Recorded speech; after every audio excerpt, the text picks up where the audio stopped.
Hey, what's up, guys? We have Hank here. He is an expat from Germany, now living in the U.S. So how's it going, Hank? How you doing today? Good. I'm doing great. How about yourself? I'm doing good. So can you tell us a little bit about yourself first, and then we'll go from there? Yeah, like you said, I'm an American expat that was living in Germany for the last decade. I moved there in 2014, and while there, I worked in the TV and broadcast streaming industry, which was awesome. I worked for one of the bigger public broadcasters there, where I was leading the marketing charge for a lot of their international TV.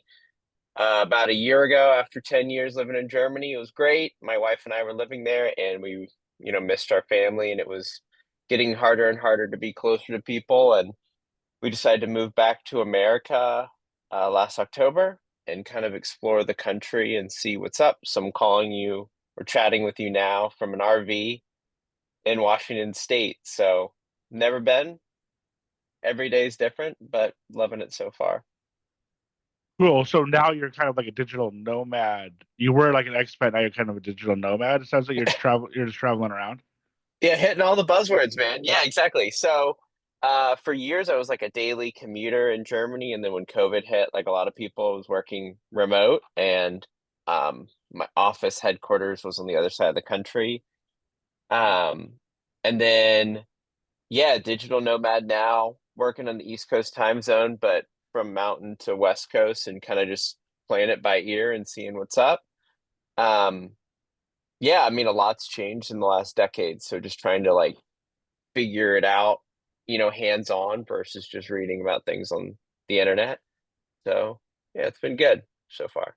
Yeah, I've definitely wanted like I had a guy on before, a French guy who was a digital nomad, and that's like kind of like the ideal thing for me to be doing. But unfortunately, I don't think it's practical for me. But because I have, I guess, mainly was the fiance, but um, and some other things. But yeah, so I guess let's start with the expat thing. Like, what exactly Sure. is an expat? Like, to me, like I've heard the term before, but like I know very little about it, and I kind of like, is it the same thing as just moving abroad? Like, essentially, like just moving to another country. Essentially, that's Yeah, that's kind of like the debate, right? Is like you'll Google it and you'll get 1,000 different definitions, and it's like, is it any different than just being like an immigrant somewhere?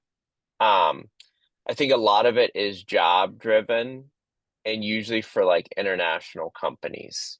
So Um, I think the biggest thing with expats is a lot of times people group up with like others from the same country that are there, or just other international communities, and maybe don't integrate as well into German culture or like the country they decide to move to. And expat, I think, has this like connotation that you eventually move back, or like you always have like one foot in the door, one out. Um, but yeah, that's probably how I would define it. I don't know if others do the same, but I think it's always one of those terms that gets tossed around a lot. Um, I yeah. mean, does the word patriot have anything to do with it? Like, is it like does it have I like thought that too. Yeah. does it have to do with like being in the military or something like that, or no? No, and I kept hearing it. I never heard the term until I showed up and people were like, "You're an expat." I'm like, "Okay." And I thought like, "Oh, it's just like an American term," but I think it's global, right? But yeah, I never had heard it growing up in the US, so I was just very like caught off guard by it. But I think it's usually like, you know, probably someone who was working in the industry or whatever industry they were doing before. They were recruited to move to a different country, and they bring those skills with them while probably still working in their like native language, which, is English for me. Um, but yeah, it was interesting. I mean, you kind of like fall into this community of other expats and also people that are from the country, but there's always like something to it, right? Like they're either working with you or they lived abroad briefly or something, and you're kind of in this like bigger network or bigger community of people that kind of all have that one thing in common, that they've like packed up and moved. Um, and then with the digital nomad part, like I love going in the office and I love hanging with people. Like I worked with the same crew for about 10 years there. But then when you're on, you know, digitally anywhere, it kind of it's kind of like a kind of screws with your head a little bit because you have a routine when you're at home, then you have a routine when you're working at home. But then when you're kind of like bouncing around from place to place, you're figuring it out every single day. Like, where do I get groceries? Where do I get a coffee? Where do I get gas? While playing with the time zones. So some days I'm waking up at 6 in the morning, some days I'm waking up at 7, some days 5. And then if I'm on the East Coast, it's just, normal hours. So it's kind of a mix of things going on, but I like it. I don't know if I can do it forever though. So right now you're literally traveling around every day. Like every day you're moving pretty much. Yeah, some days moving more than others. Like we've been here in Port Townsend, Washington for about half a week. Other times we'll stay at a place for a night and keep driving, and I will work on the computer while my wife drives, or we'll stay somewhere like a campground throughout the workday and then drive at night. It really just depends.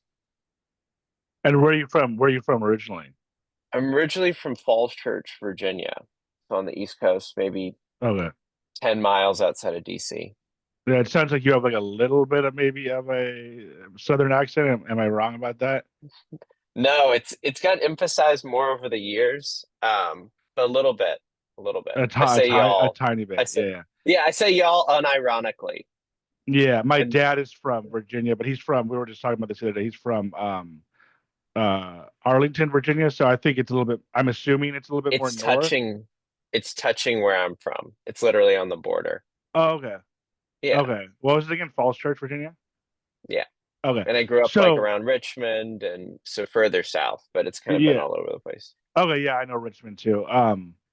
So yeah, and we were just talking about how he was saying the south of Virginia is kind of more south, and the north of Virginia, like the DC area, I guess, is more not south or whatever. But yeah, so I want to go over both. I didn't even like totally realize the digital nomad thing, but so we'll try and like split it into two, the Sure, expat and then digital nomad. I've heard some things about expats that is like obviously I'm not saying this about you. I'm just wondering your idea sure. in general about it. Like it can be kind of a negative connotation, like men moving to like the Philippines or whatever, or like or Thailand or whatever, because I or just certain areas because the rules maybe are a little more lenient, or maybe they like younger women or something like that. Is does that tend to be? Do you feel like that's like kind of like a true? I know nothing. I know very little about it, so I'm just going off of like the Yeah. little that I've heard. Yeah, Yeah, I've seen those articles too, where it's always like the craziest headline stories of like uh weird tourism or people relocating to areas where they have like a ton of money, but the local economy doesn't. I'd say in Europe, it's just pretty normal people. Like a lot of families or young families. You know, I moved there with like my then girlfriend, now wife, but we met a lot of like single people from like all backgrounds that were there that would consider themselves expats. Some people even from just like France, the neighboring country, like hour flight away. A lot of British people, um, at least in, our little circle within Berlin, but no weird stuff like the one single guy moving to the Philippines who's somehow like a millionaire and has a million yeah. girlfriends. Nothing like that. There was kind of like that in the most recent White Lotus. I don't know if you saw it, but it was like the. Mhm. Have you heard of the White Lotus, the TV show? Yeah, Yeah, yeah. the one of the guys like basically his. There's a whole story to it within the show, but his like he used his wife to get money. Then he moves to like Thailand and like just lives in this massive house there, and he's kind of sketchy. But yeah, obviously I wasn't trying to apply that to you. It just when I No, no, have you're heard that, good. yeah, yeah, and obviously in Germany it's different than, and then also you have a wife. So but yeah, so you being in and then there was also I didn't even watch the movie, so I know like nothing about this. But like there was the movie Queer recently that came out. I don't know if you've heard of that, but it's kind of like an avant-garde looking movie where the main guy who actually plays James, he's like the newest James Bond guy. I'm forgetting his name, but he's like a gay guy expat, I guess, and it's like the movie's about him just cruising around. I don't know. I haven't seen the movie, but it looks kind of like an interesting movie. So I'm just telling you the little bit that I've heard or know about it. Right. But anyway, so you living in Germany, you said you worked for the entertainment industry, meaning like the TV and every movies. What were you doing for them? Was there anything big? Was there anything interesting with that? Like, were you working on anything big, or like what companies Yeah. was it for? All that kind of stuff. What were you doing? Yeah. It was a company called ZDF. It's like an orange logo. You've probably seen it in passing on the news, or if you watch like the World Cup or something like that. But they are Germany's biggest public broadcaster. And public broadcasting has like a different connotation also in Europe. It's something like the BBC where they're making shows that people actually watch. It's not like the crap we get in the US where you're like, what kind of entertainment would you call this even? I don't even know what counts as a public broadcaster anymore. But Yeah, um, it was cool there. I mean, it's an infrastructure that is like news, weather, documentaries, TV shows. They've been doing it for decades, so there's like a huge backlog of content. And my job was primarily figuring out like what are the new ways that people are being entertained, in Germany, but also globally, because you're creating content that can leave, you know, the country.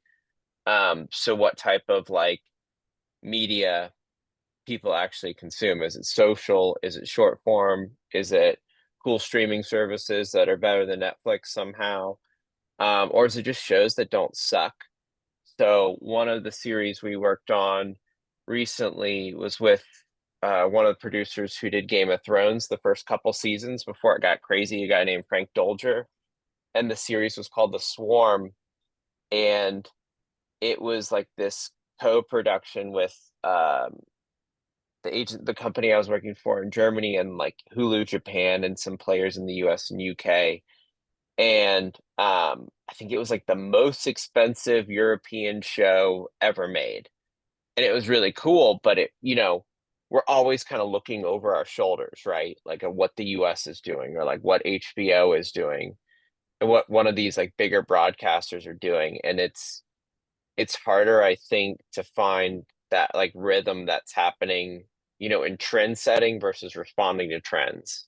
So um that was always a bit of a struggle. And I think a lot of expats I knew in Europe especially, they're either brought in because they have like a skill or a talent or an insight from a different country and they try to apply it to the local market.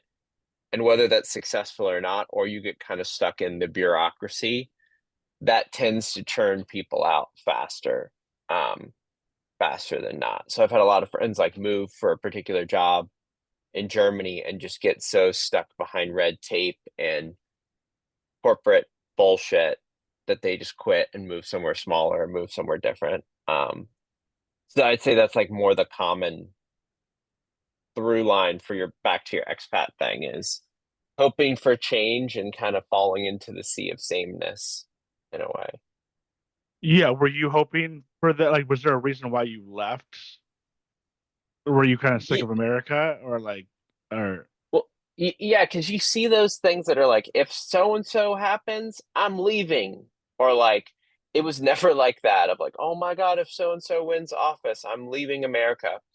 For me, it was more just, I grew up in Virginia and I went to school in Colorado, and I never really left the US and I never really traveled that much. And I thought, well, I know if I'm the fish out of water, like you just throw me somewhere, I'm more likely to react to that than trying to find change in myself where I currently am. And at the time I was living in DC and I kind of like fell into my old routine when I was in high school, when I was growing up, and you're just doing the same thing all day. And I kind of felt like, well, back in 2013, social media was getting bigger and the marketing world towards like how people communicate online was changing. What if I just like cast my net out wide? Like, why am I just looking for a different job in DC or New York or wherever? I don't really want to live there. I've been, it's not for me. What if I just, because of the internet, apply for jobs in different countries and see what happens? And I had no idea what I was getting into with visas or anything like that. Um, I saw a Facebook post. Remember those like old Facebook groups 10, 15 years ago of like random memes almost? There was one that was like social media marketing, like super basic, dumb. There's like 100 people in it.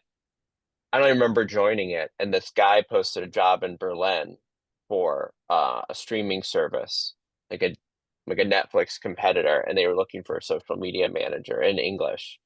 And I was like, can I curse? I say, fuck it. I'm just Yeah. gonna like Hail Mary DM this guy and be like, I don't know you. You're a complete stranger. This isn't LinkedIn. This is just Facebook. Here's what I've done. Do you just want to chat? Like a week or two later, he wrote me back and was like, yeah, we'd love to meet you in a Zoom call. 10, 15 years ago, Zoom calls sucked harder than they do now. Um, Back then it was probably Skype or something, right? it must have been Skype, man. Yeah. Exactly. And it was like, you say something and you kind of have like a lag in between. Yeah. And I talked to these guys a couple times, and I talked to like his boss, and this whole like catfish scam prevalence that you always see online hadn't been, it didn't even cross my mind, to be honest. Like I was like, they have a real website, they have a real office, like it must be them. And I checked the domain and I checked whatever. And I got offered this job, and then like 6 months later moved to Germany and was like, please don't, please be real. Like almost the first thing we did when we landed at the airport was go to this office and be like, they're real. Wow, shit. Um, but you always have that in your back of your mind, like, what do I do if it sucks? Or what do I do if, It's ballsy, yeah. yeah, or like this is like a bad place, or like, it's same as any job. Like if I hate it, what do I do? Do I look for a new job? Do I just go home? Um, and we kind of like, my girlfriend, my now wife, was like, well, we'll move there for a year and see if we like it, and then we can just move back. And then it was after the 1 year, like, oh, let's stay for another one. Oh, well, now we bought like a new couch. We have to stay to use the couch, and then it became 10 years. And um you just like pick up your day like you would in America, right? Like you're not always like, oh my God, this is so wacky foreign, this is so out of my wheelhouse that I'm just going to stay home. You just get like, you pick up the routine after a month or two, and everything kind of just like clicks into place. So I got lucky in that sense. I definitely knew people that like, moved to the UK, and the company that they thought was 100 people is like five, and they show up and they're basically just like useless, and they end up figuring it out. They get a different job or they move back, or yeah. And I've had friends that, have sent, they got, I think, approached to work for a company in Austria. They paid money, which is the first thing of a scam, right? They paid money for like employee housing, and it just turned out to be a completely bullshit job. And um, yeah, you just like figure out, the quickest course of reaction sometimes is just go home and reset, right? Yeah. I'm getting so many scams right now, like on email for like they want me to like they say they want me. I don't even really know what like a lot of the times what the purpose is of it, but they want me to like promote stuff or whatever. Like I never get any like I mean every once in a while I might, but it's like never any legit promotions. It's always like Right. we work for this company, but the only way I know is from the email. Exactly. And And so and it's yeah, I couldn't imagine it happening like in a different country or something, you know what I mean? Like yeah, it's but it's like catered to that. And I think, you watch what's happening here with like the scam calls or the scam emails that they actually know info on you. They localize it, right? So in Germany, it's like this whole social engineering thing where, because of the population and the way that they developed as a society, a lot of things are still done by post. So like, you lose your password to your banking app, they're gonna mail you physically a new password. oh What man, could go wrong, that's right? brutal. Like, but it's also like, oh, you go to the doctor or whatever, they're gonna physically mail you all these documents. Like, and it got to the point where you're just like, the mail is the vulnerable part. But I know then if any email comes in or call comes in, it's bullshit. You know what I mean? So it's almost that like weird checks and balances of like, is this legit or not? Like, I knew if the bank called me in Germany, Like it's either 1,000% legit because it's that one special number. It's never a revolving number like it is in the US, or it's completely fake. Um, but we never got like the mass bullshit that you get here. So it is kind of funny getting like super sensitive things in the mail, 2 weeks after they said, you're like, get it when I get it. I just couldn't Um, imagine waiting for like a password. Like it's annoying when I lose oh my my password, God. but to have to wait for it in the mail, like as opposed to the email, I don't really know why they would do that with modern technology. But what city were you in? I was in Berlin. Okay. So I yeah. the guy that I was talking to before, where was he at? He was in one of the major, what are the other major cities there? Munich, Frankfurt, Hamburg, I think it was Stuttgart. Munich. I think it was Munich, but he was saying that his favorite, surprisingly to me, his favorite place, I think he was saying, was Germany to live in. So yeah, how do you get into what you were doing? Like, was your college degree in that, or what was the job title of what you were doing? Yeah, so I was the head of marketing there. I didn't start that though, but I have a degree in advertising and strategic marketing. And I really like got started doing like I think that my foot in the door for the first couple jobs was like, oh, I can do social media for you, 15, 16, 17 years ago. And I really figured out like, the Adobe tools really quick, video editing tools. So it was kind of a no-brainer for a lot of people to be like, hey, this guy will do it all. We don't need to get five people. He'll just do it. He'll write it, he'll post it, he'll do whatever.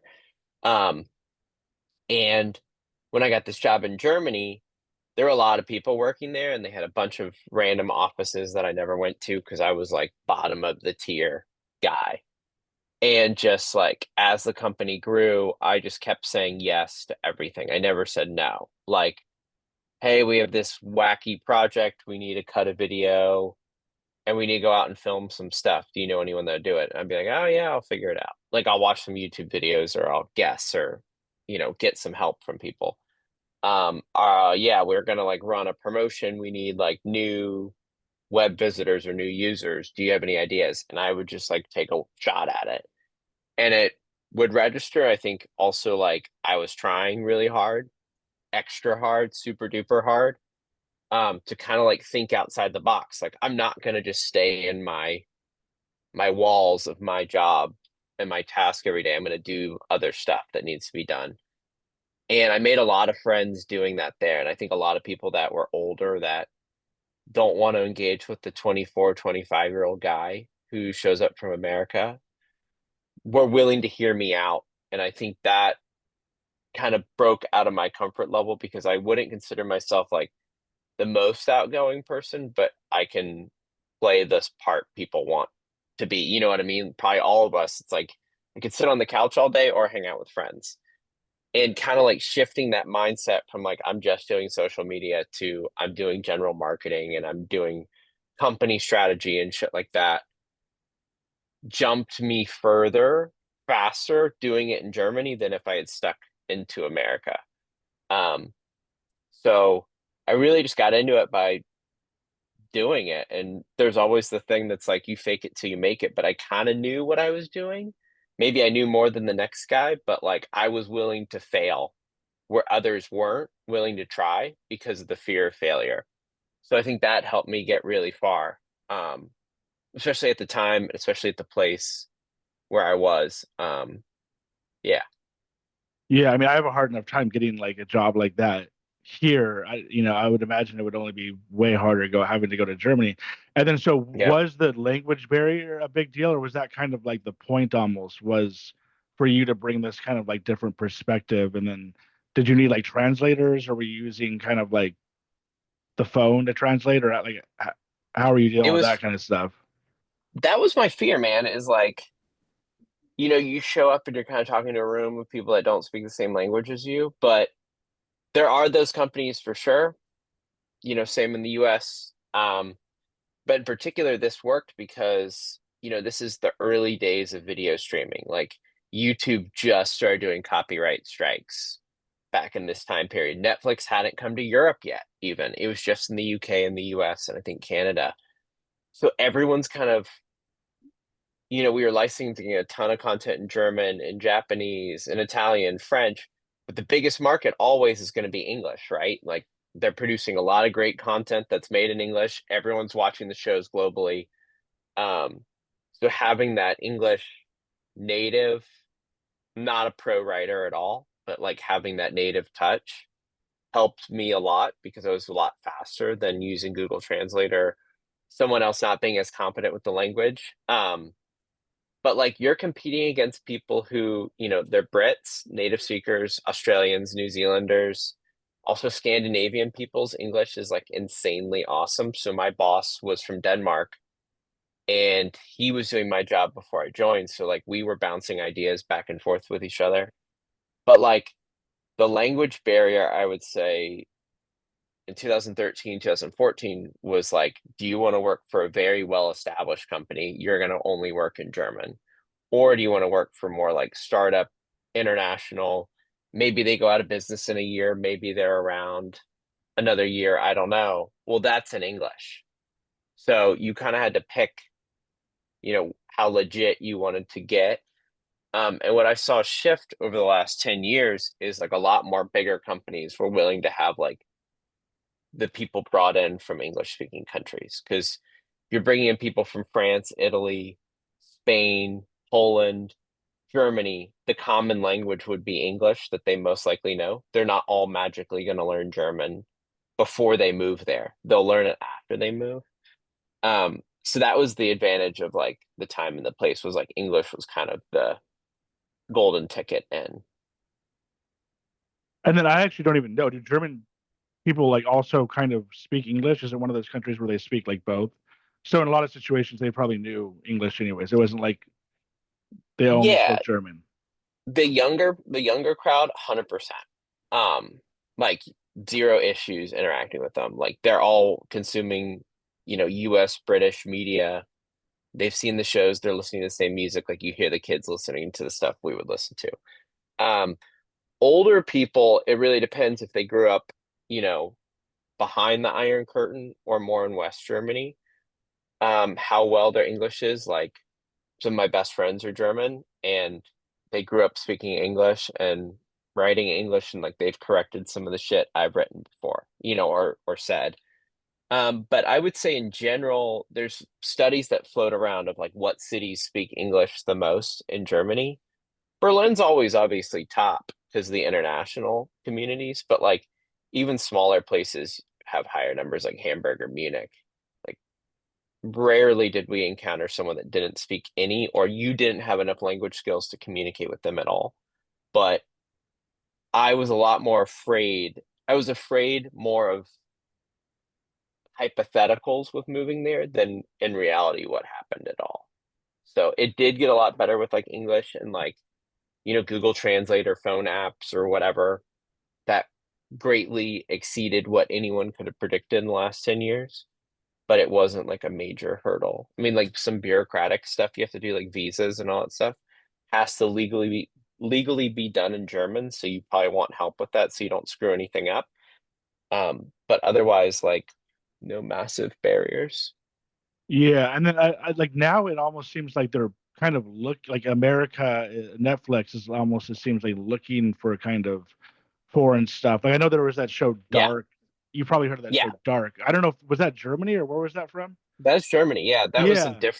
that was our competitor, but it was all shot in Berlin, and I would see some of the actors like commuting on the train, and the fact that it got like that big was crazy because I'm like, who the fuck is watching this stuff? So, Yeah.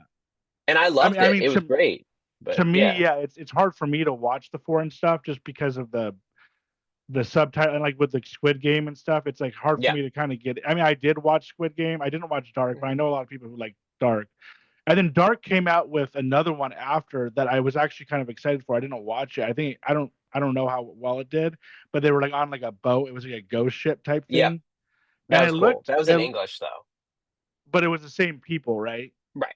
Yeah, Yeah. you recognize the crew and cast, and yeah, Yeah. I wanted to watch that, but like when it came out, I never did. I don't know how if it did as good as Dark, but I don't think it did as good, right? no, Yeah. Um, but with a lot of the stuff now, it's like Yeah, it almost seems like they're looking for stuff like that. So how is the company doing now? Is it still doing good? Is it like kind of like the BBC of Germany pretty much? Pretty Yeah. much. I mean, like you're watching the shift, right? And like I think you even see that here in the last 20 years where you almost see like a pre 9/11 type of media, where you watch the movies and you're almost like, yeah, the CGI kind of sucks. The plot's like super gun ho, wacky. And then you get like the darker stuff, the more like moodier sci-fi, the dystopian vibe that we had in the early 2000s. And then more recently, like everything is incredibly polished. Everything you watch on TV is like very well done, great color correction. Most likely all of it's like dark themed. Um, and I would say Germany and Europe was a little later in those games. Like if you ever watch any BBC stuff, it's usually like shot in a lot more different way. There's moving cameras, like it feels a little bit more brighter. The comedy is a little different. Um, and I think Game of Thrones changed television forever. The ending was horrible. We all know that. But like that huge blockbuster event where these like no-name actors, or a lot of them no one knew who they were at all, became like international sensations on a story that's been around for decades, right? It wasn't a new book. Um, I think a lot of countries are trying to emulate that and emulate that style. So the company I was working for is still cranking out tons of shows, but even seeing their slate change from like some of the stuff I was watching when I first moved to Germany to when I left became so much more like closer to what we would consume in the US. And you saw that with Squid Game too. If you've ever watched any other like Korean or Japanese drama shows, they weren't as 100% polished, crisp, cutting edge as Squid Game was. That was really like their knock in for the market.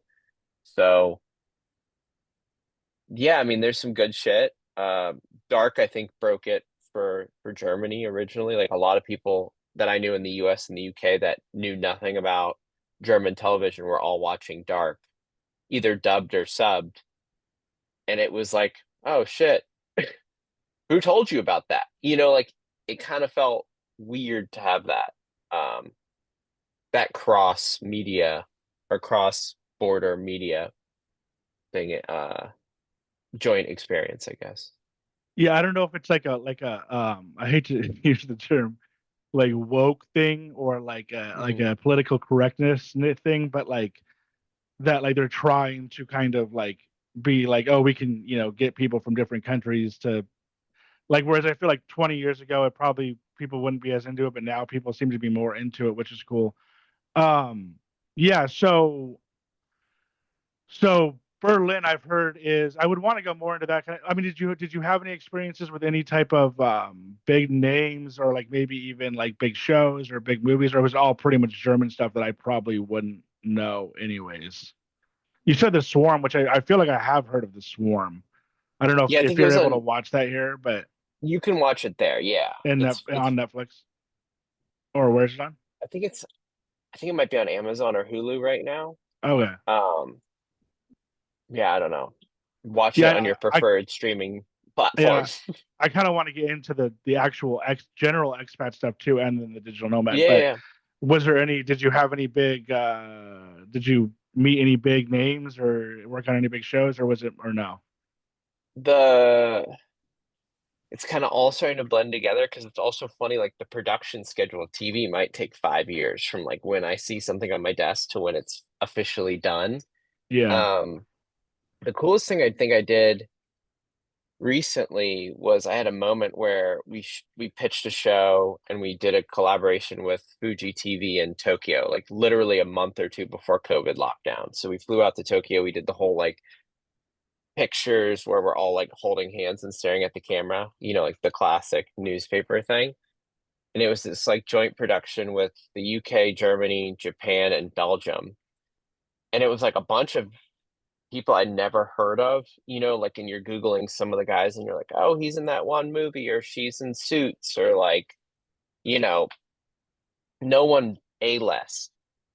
And a couple years later, maybe a year ago, I was watching Shogun, this like Japanese Hulu series that's in English, um, about like I've heard of that. feud, Yeah. feudal Japan and like them becoming like more Western influences.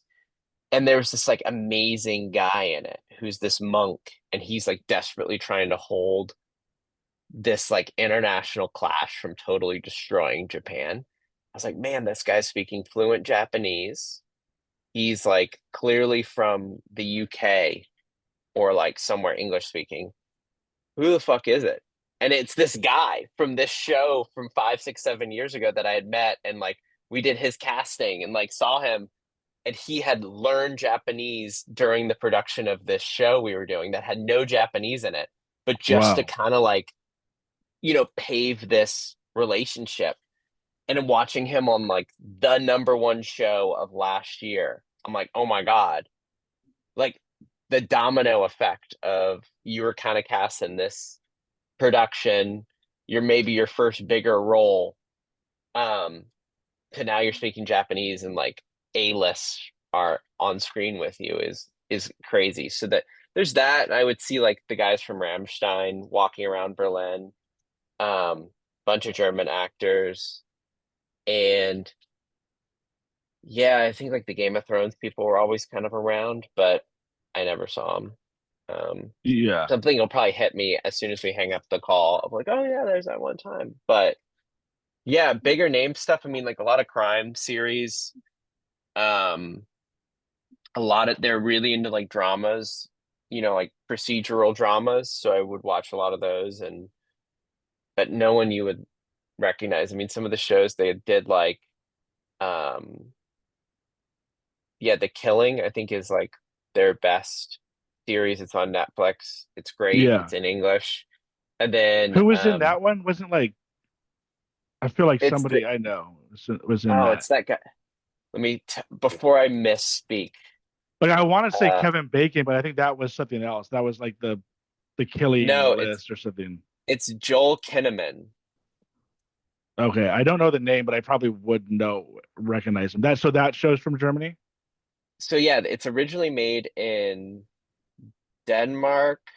Yeah, Denmark. And then our company was doing the Danish version, holds the rights, and then remade it into English in the US with, yeah, this guy Joel Kinnaman. Um, is that his name? Yeah, Yeah, yeah, I yeah. I You would feel like like it. the there was one called like the killing. My fiance saw it or watched it. It was like the killing list or something like that, but Kevin Bacon was in it. It was like but anyways, I think I get those two mixed up. But I feel like just an aside back to that the queer movie it was Daniel Hmm. Craig who was in it.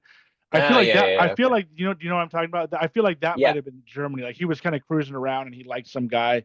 Um, it looked kind of like Germany. It could have been. I know it was somewhere in Europe, but anyway, so yeah, getting to the actual expat kind of like just living in a different country. I've heard things that like Berlin is kind of like a I don't really know too much about it at all, but it's kind of like a dark town, right? Like a lot of like Ramstein and like a lot of like that kind of like dark electronic music's from there. Am I correct about that? Or it might be a different city I'm thinking of, but it's kind of just in general like kind of a dark town. Is that true? Or Yeah, darker, like edgy, yeah. artsy. I'd say when we moved there, everything was covered in graffiti. There's broken glass. It's kind of fun and cool. There's like always live music. Everyone kind of walks everywhere.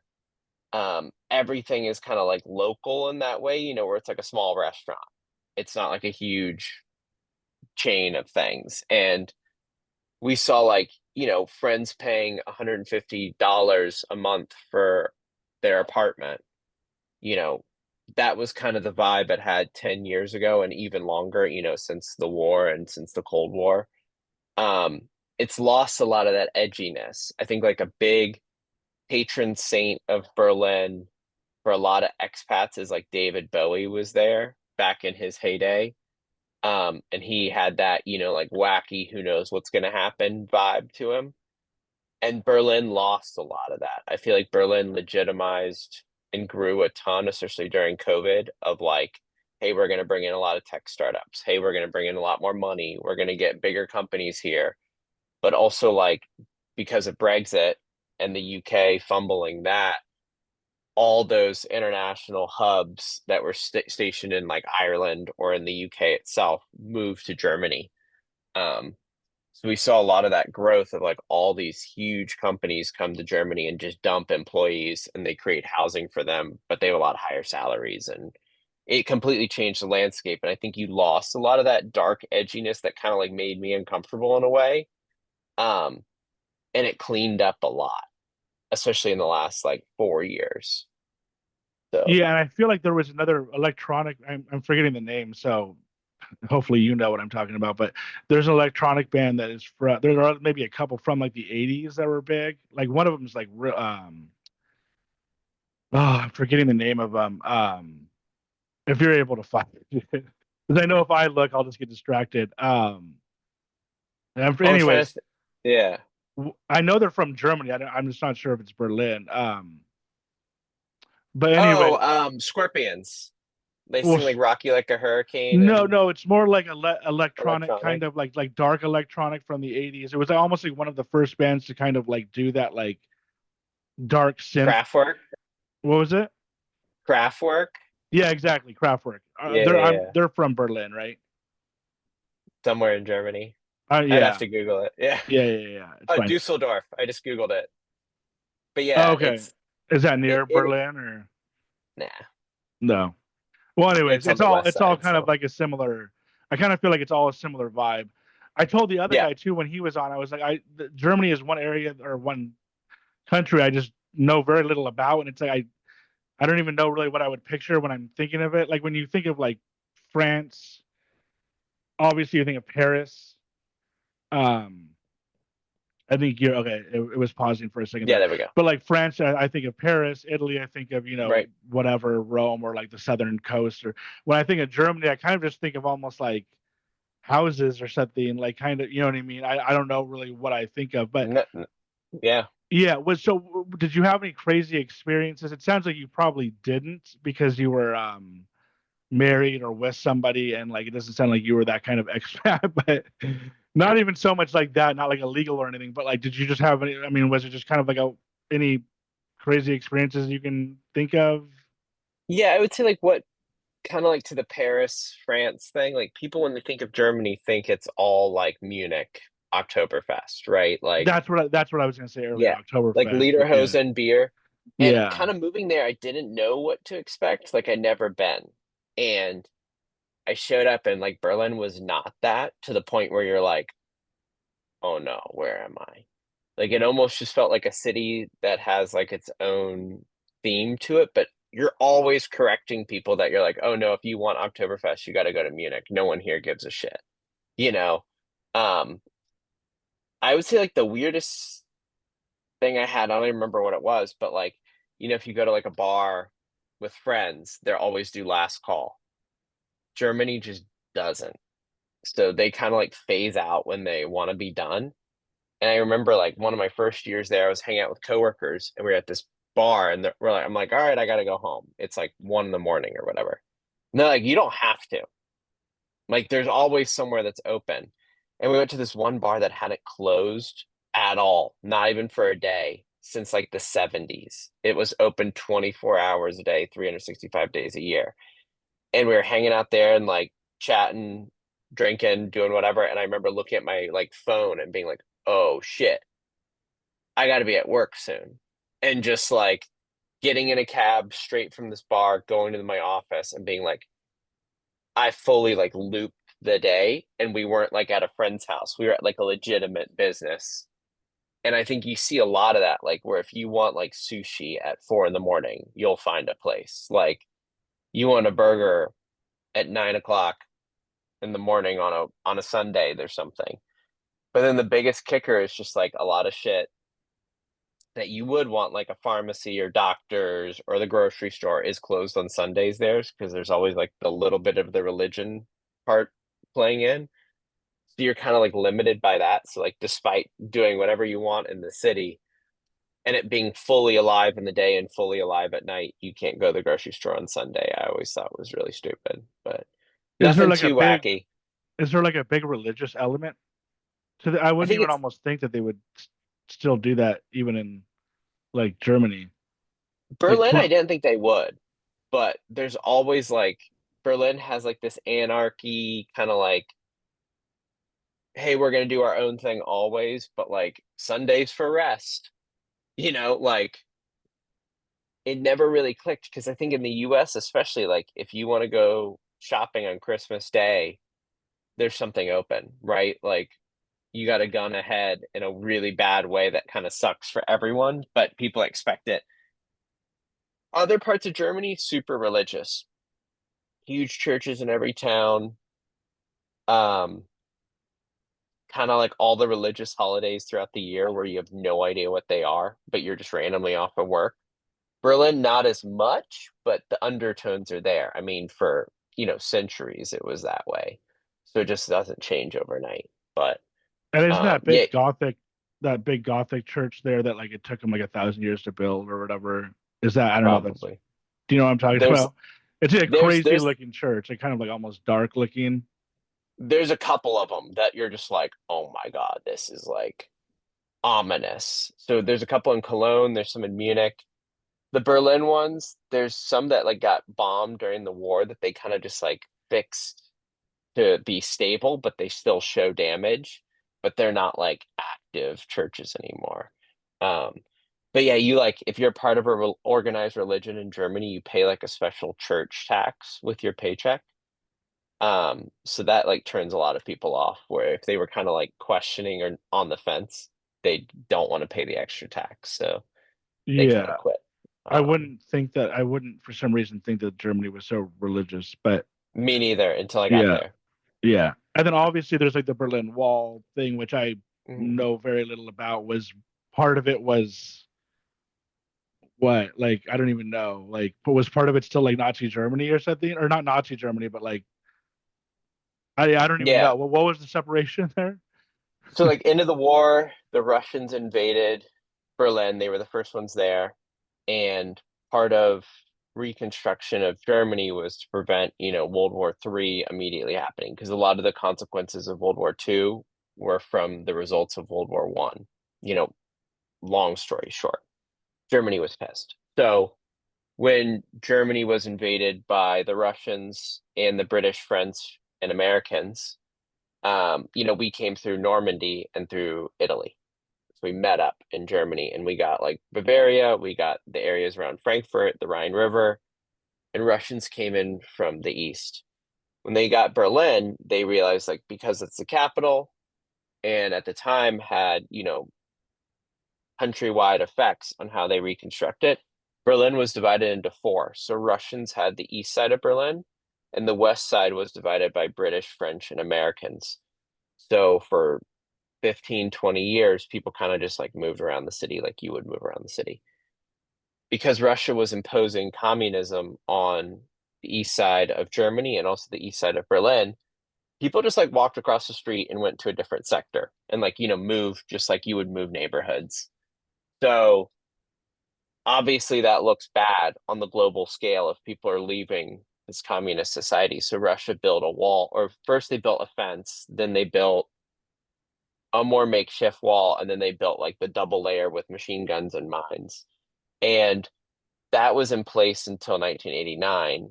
And you still see those effects today, right? So like the street lights have different hues because of when they were installed and when they were built, you know, uh different crossing guards, but also like while you go through the city, you'll be like on a road that just randomly like turns, but you were driving, almost in a ring the entire time, and then it just dives south, and that's because there was a wall there, and they haven't just reconnected it yet. Or you'll be on a train where you think like, oh, this is going north south. I'll go north south the whole time, but there's no undergrounds because they filled in all these underground subway tunnels so people couldn't escape. So you're just like on a streetcar instead.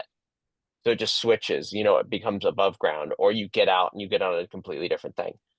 Um, And yeah, like in Germany itself, it was divided the same way. So any city you've pretty much heard of besides Berlin is going to be in the American, French, or British sector. Like East Germany is still feeling the effects politically and economically that were put in place because of the Soviet Union.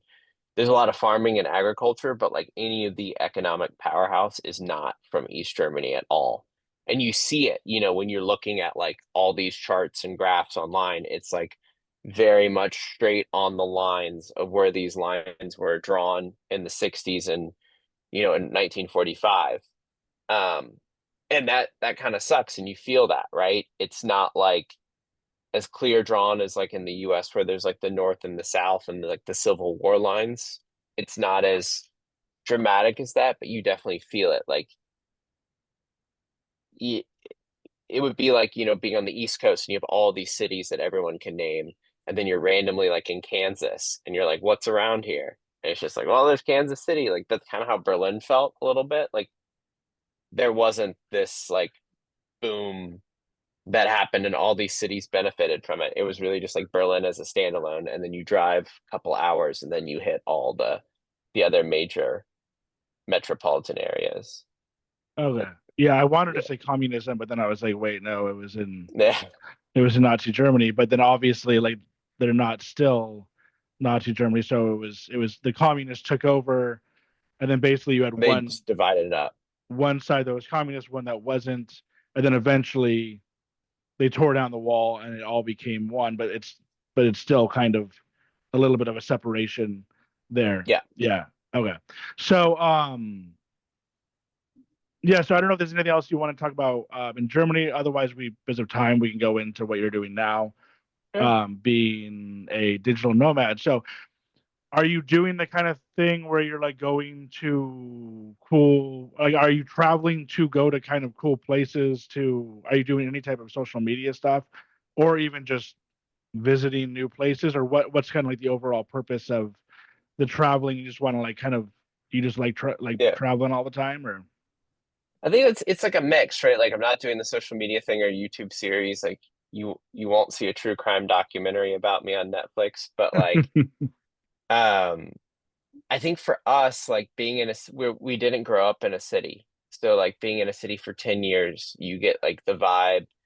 You really like your neighborhood. We're walking a lot of urban exploration, but you miss the nature, right? You're driving a couple hours to get to a good hike or a cool lake or somewhere just to sit for the day.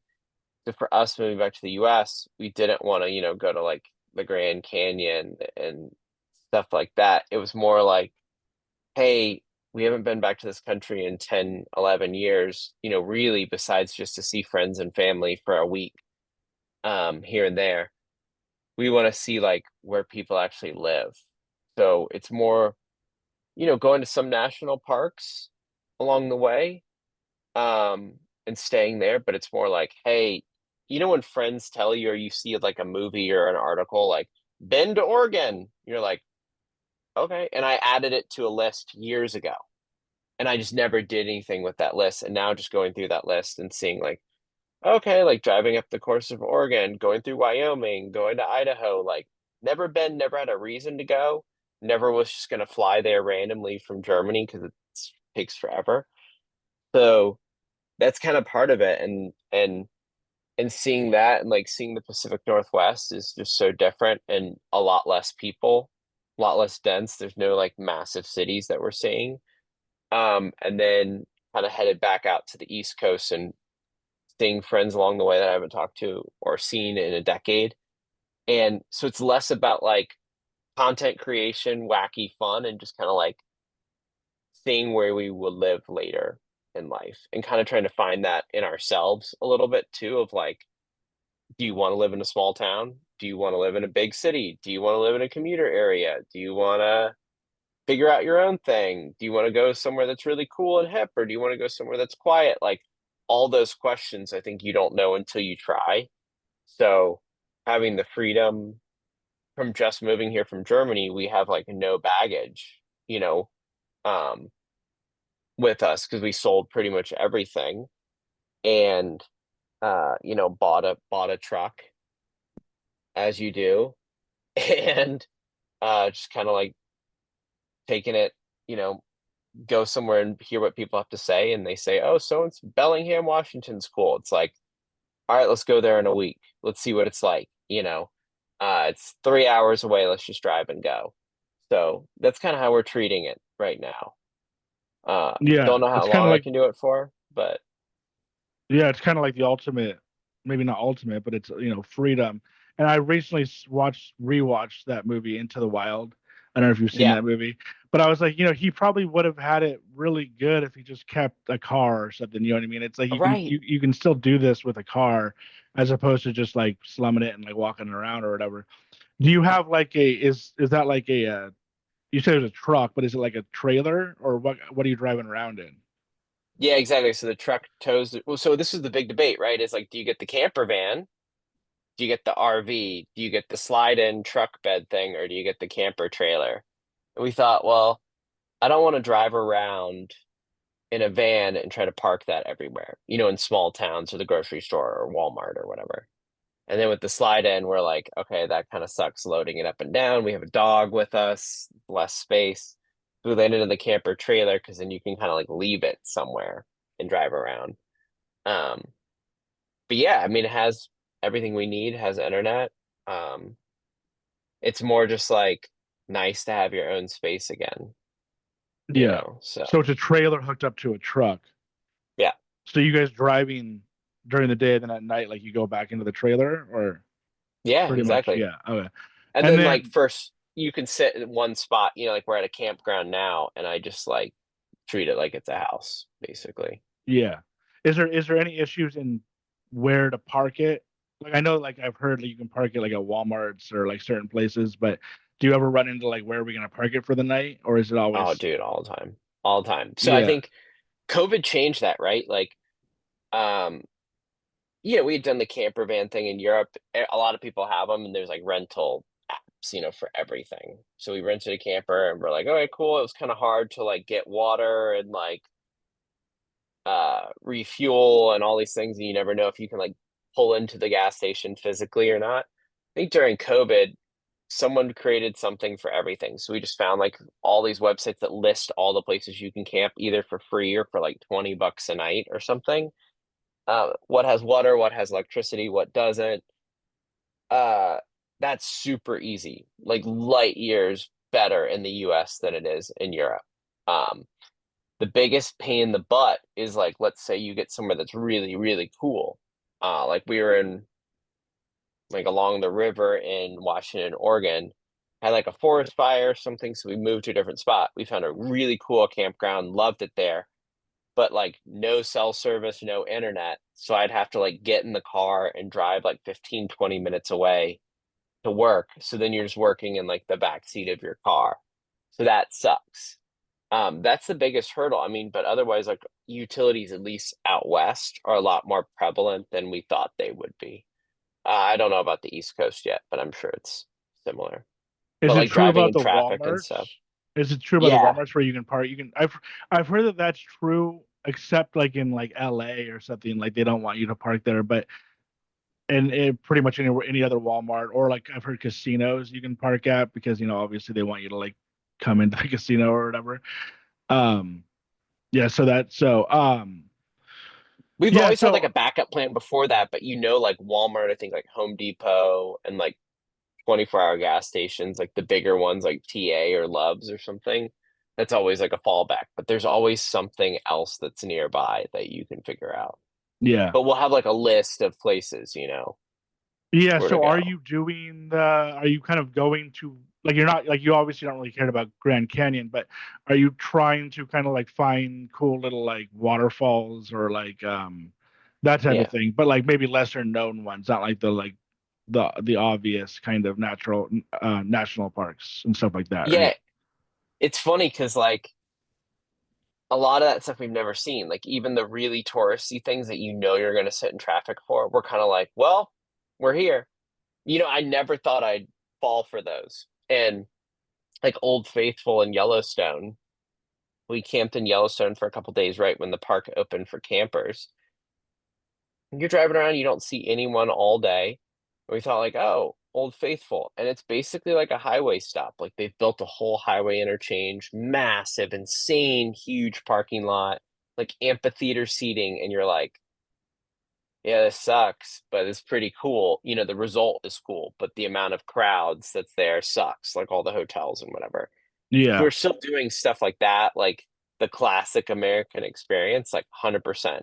I want to see it, but you're also like naive in that way where because we weren't here for a decade, you kind of forget that there are like that is a cultural phenomenon, right? Like I'm sure same if you go to Grand Canyon or like Niagara Falls, it's not going to be quiet.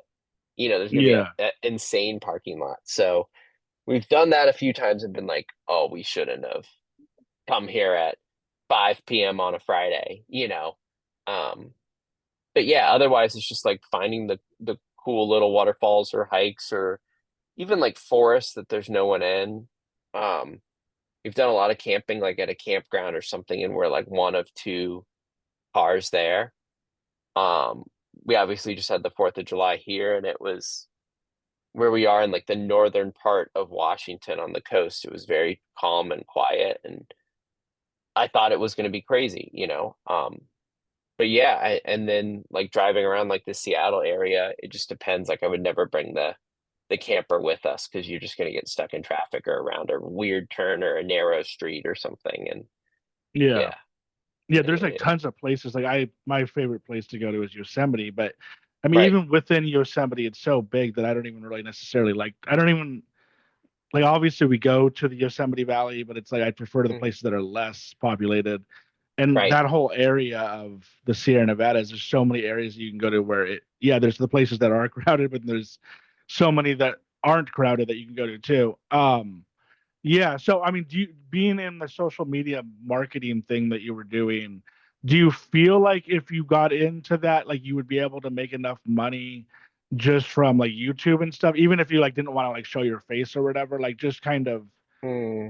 because I always thought about that. Like if I just traveled and like kind of filmed places, like, oh, look at this cool place or whatever. I don't really want to be on the video either, but Sure. do you feel like you can make a living out of that? Yeah, I mean, it sounds like you probably don't want to, but I think like that's the big question, right? Like I think 10 years ago, yes, you could have. I think now, especially post COVID, of a lot of people traveling and trying to figure it out, it's harder. What I see a lot of now are people finding cooler ways to tell stories on the road that aren't just blogs, you know, or vlogs or reports on what you're doing, because odds are someone else has already done it. Like, you know, right before we go to a city, I'll watch someone else's like walking tour on YouTube or whatever, and it's got like 5,000 views. You know, unless they're doing something crazy viral worthy, there's so much content being seeded on TikTok, Instagram, YouTube, whatever it be. The things that I am seeing that are cool is like there's this guy, I don't remember his name. Um, but he almost shoots like drone footage of everywhere he goes, just really insane 4K drone footage and narrates over it. But he's not in it, you know, but yeah, he's explaining all these destinations and like hikes or cool beaches or cool towns, shooting drones, obviously, when it's allowed. But it's like, well, now that he's done it, you can't be the competitor to it unless you're going to be better. So, like, what is that next level of storytelling? I don't think I'm the authority for it, but I think social media you've seen become really cool and authentic 10, 15 years ago to like brands ruining it with like, why is, you know, Wendy's talking to me on Twitter to now where I don't think people really know what social media is. It's cool, but you also think you're always being sold something or being tracked or monitored. I don't think we've found like a good rhythm of like what's coming up in the next few years, but monetizing your travels would be really cool. But I think there's like probably more lucrative things you could do uh yeah, within the travel sphere of it. yeah. But I don't Like know for a it. while, I was doing the drone thing, but then also just filming stuff. I wasn't in the videos, but Right. I don't like it when the person's doing the vlog. Like I don't really care what what they're eating for Yeah, breakfast or whatever. exactly. I just want to I just want to see what it looks Show like. me the cool stuff. Yeah, Exactly. So I was just going to beaches or because I live in the Southern California area and there's a ton of places around, and then also sure. flying the drone. it wasn't enough for me, mainly just for the fact that I can only go to like so many places. I've since then started doing more of like YouTube documentary type stuff. But I recently got back into the drone stuff and I'm like, what if I just like fly over a city every time I'm like in a Sure. new city? Just fly over the city, and that way somebody can, if they want to move there, they want to go there, they can just see, even if it's a normal city. And then one time I flew over Upland in California and I got like two or three businesses being like, hey, one of them actually was doing a documentary for like a movie, like a documentary about this guy, about a Hmm. porn star, I think actually. And it was really nice of them. Like they hit me up and they paid me 250 to use like this little footage The that wasn't even footage. that great. Yeah. Yeah. So I'm like, I might as well just still do that. So I've gone back into the drone stuff and it's fun. I enjoy it. So, but Well, I have buddies doing that, like the stock footage game of like they go film, the skyline at some random city when they're traveling there and take still photos and sell that too. Um, yeah, then you got to get into the copyright game and all that stuff too to make sure people aren't stealing your stuff. But that's an opportunity, right? I think especially if you have the equipment already. yeah. And like you said, it's not like it's fun. I enjoy doing it. And it's cool if I get paid, but it's obviously not the most lucrative way to go about things. Yeah. I mean, if I could do it, and then I think another thing to do would be to like you were saying, if you're in a specific area and something's going on in that area, or something like, Yeah. like there's riots or whatever, if you're willing to do that, Hmm. um, go into the area and like go into LA and film that kind of stuff. That obviously I think that would probably do good. But then again, there's so many people doing it that who knows. But Exactly. yeah. So what's your favorite place that you've been? Is like you kind of mentioned maybe wanting to Yeah. eventually settle down somewhere. So maybe where you want to live, and also maybe even just most beautiful place you've seen or whatever on your travels.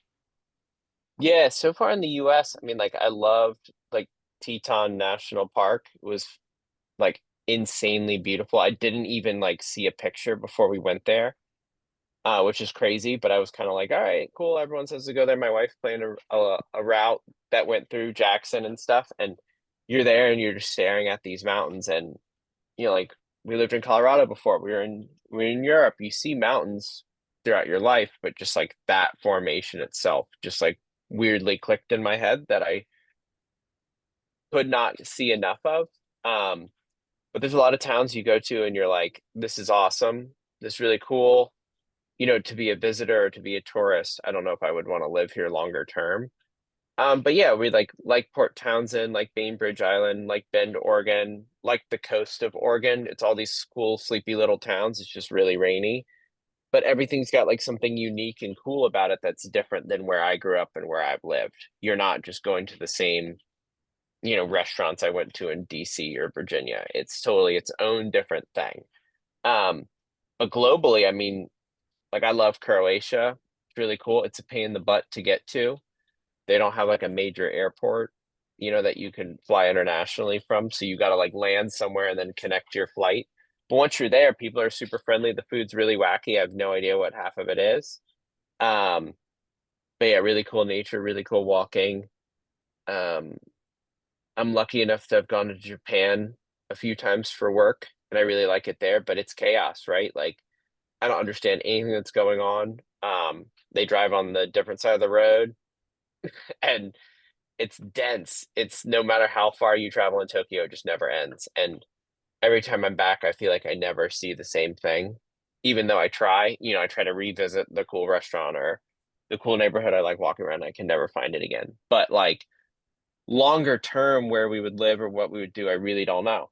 And I think that's like the beauty in life is, especially now you can Google it, or look on Google Maps and go, that place looks kind of cool. Let's go. Um, but yeah, I do have a soft spot for Southern California, so never know. Yeah, you've been here. Yeah, It's interesting. I mean, I definitely like it. I almost wouldn't, for some reason, wouldn't think it would be your type of place just yeah, because of the there can be a fakeness to it. Obviously, LA, all sure. that. But Yeah, besides that, yeah, it's a great place to live. There's tons of stuff. The desert's tons of stuff. cool. Everything's there. Cool airport, pain in the butt Yeah, airport, but you got in and out too. yeah. Yeah. Yeah, It's also expensive too, but yeah, yeah. yeah. But That's the thing. yeah, and then speaking of the Grand Tetons, it feels like the only picture I've seen of the Grand Tetons is that picture of those like the Yeah, mountain. the uh, couple clustered together. Yeah, yeah, and then same thing with like Crater National Park. It's kind of like every time I see the picture, it's just like that same yep. perspective. So it's like I don't know if there's like more to do there There or is. I not, mean, but Crater we went to about a month ago. I think like because of the snow, it was still a lot of it was closed. So you do see that one view, and you're like, okay, like we'll come back tomorrow and look again. Teton was just like a lot of hiking and camping, but then driving from like basically Yellowstone down to Jackson and then around up into Idaho, we thought we'd see the mountains from the other side, and you don't, which is kind of a bummer. But I think that's it's a lot of it interesting. is looking, seeing nature, seeing wildlife, and yeah, we like love it so far. It's just like, when you get somewhere, even for like a vacation and you're there for a couple nights and you're like, okay, I either like want my own stuff back and like my own routine, or like we better move here because I'm just like tired. So had a Yeah, lot of that too. that's interesting that you can't see it from the other. You can't see it from the other No, side. because I thought like, oh, genius. Wyoming's too expensive. We'll move to Idaho, and you don't see it at all. So Yeah, hey, but they're like, oh, it's only half an hour away. I'm like, I'm not gonna do that. So yeah. Can you hike into those mountains? Like, can you yeah, almost get to the top of those if you want? I I was looking into it. I mean, we were there when there was still a ton of snow on the ground, but I think people have, the more adventurous than me. But a lot of those you can climb. So, and I'm watching the clock too because I have a different call I need to hop over to. Okay, do we need to end So it now then? we got to end it now. Okay, I Party's was over. okay. Do you have like 2 or 3 minutes or no? Yeah, yeah. Okay. Well, one, I want to know what you were doing now, real quick, Mhm. for Yeah, work. I'm working at an advertising agency where I worked at 12 years ago before I moved to Germany. I came back leading their new business charge there, so like looking for new opportunity and new markets and loving it. But I like luckily know the people, a lot of the same faces that were there 10, 12 years ago. So I'm not a stranger, but I'm also, working on a different side of the country. Okay, cool. Then lastly, I'll just always ask if is there any Yep. music, movies, TV shows, podcasts that you're into.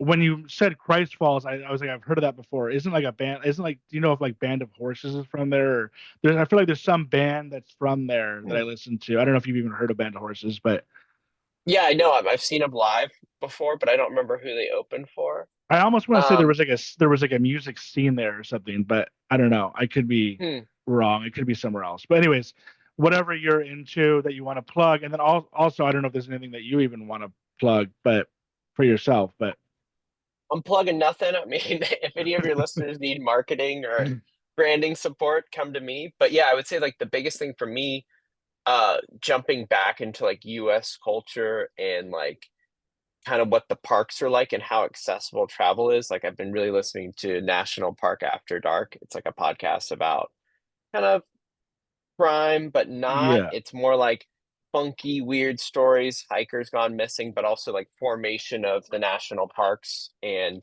like why we have some of these protections that, are protecting like land that no one lives in Alaska and stuff like that, or like national parks across the world. And I really like that. It's pretty chatty, but it kind of puts a perspective in that's not super manicured, journalism of like telling people only the things they want to hear. It's kind of a little bit more rounded. And I really like that. And like hearing that before we moved to America, like really helped shape my perception of it. So, yeah. My fiance listens to that, and yeah, it's okay, cool. sounds interesting. So it was great I have a having you on.